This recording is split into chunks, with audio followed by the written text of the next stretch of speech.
Utsman bin Affan lahir pada tahun 574 Masehi di Thaif, Arab Saudi. Beliau adalah putra dari Affan bin Abi Al-As dari Arwa binti Quraisy. Sejak muda, Utsman dikenal sebagai saudagar sukses dengan reputasi kejujuran dan integritas yang tinggi. Kekayaan yang dimilikinya tidak membuatnya sombong, namun justru sebaliknya, ia dikenal sebagai pribadi yang rendah hati dan dermawan. Pertemuan Utsman dengan Islam terjadi melalui sahabatnya, yaitu Abu Bakar As-Siddiq. Setelah mendengar dakwah Nabi Muhammad SAW, Utsman segera menerima ajaran Islam tanpa ragu. Keputusannya ini membawa konsekuensi yang berat, termasuk penentangan dari keluarganya sendiri. Namun, Utsman tetap teguh dalam keimanannya, menunjukkan ketegaran hati yang luar biasa.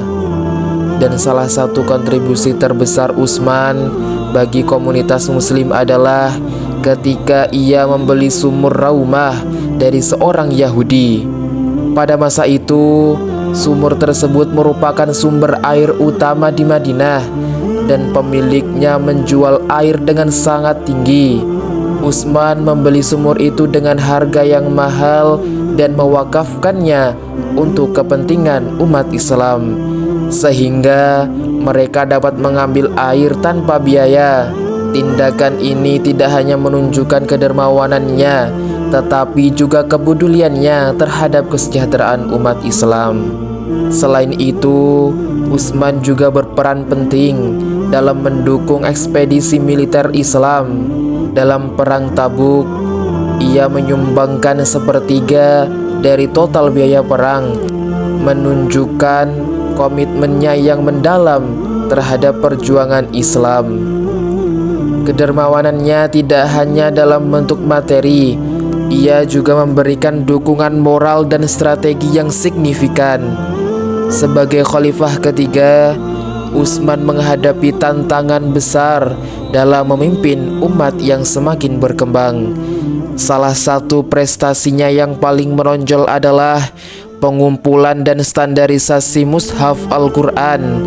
Dengan adanya berbagai dialek dan cara membaca, Utsman memerintahkan penulis Al-Quran dalam satu mushaf standar untuk mencegah perbedaan dan menjaga keaslian wahyu. Keputusan ini memiliki dampak jangka panjang yang memastikan keseragaman teks dalam Al-Quran hingga saat ini. Namun, masa kepemimpinan Utsman tidak lepas dari konflik internal. Beberapa kebijakan menimbulkan ketidakpuasan kalangan tertentu yang akhirnya memicu pemberontakan.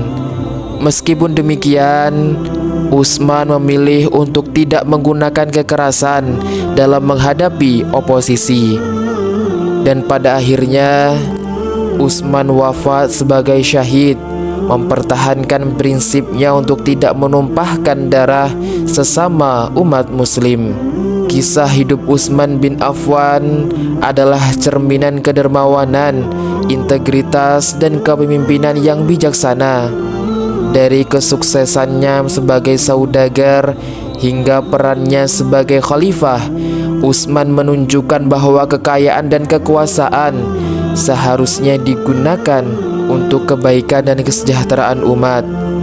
Warisan yang ditinggalkannya menjadi teladan bagi generasi muslim selanjutnya. Ini mengajarkan bahwa pengorbanan dan dedikasi kepada agama dan komunitas muslim adalah nilai-nilai yang abadi.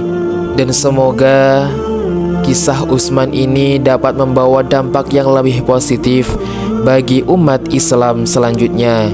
Dan semoga kita sebagai pendengar dan juga sebagai umat muslim dapat meneladani kisah dari Utsman bin Affan ini dan menjadi cerminan kehidupan bagi kita sebagai orang muslim yang dermawan. Itulah tadi kisah dari Utsman bin Affan, saudagar kaya yang dermawan. Semoga dari kisah beliau kita dapat mengambil hikmah dan pelajaran yang dapat menjadi acuan dalam kita berkehidupan sesama muslim. Wallahu a'lam bishawab. Wassalamualaikum warahmatullahi wabarakatuh.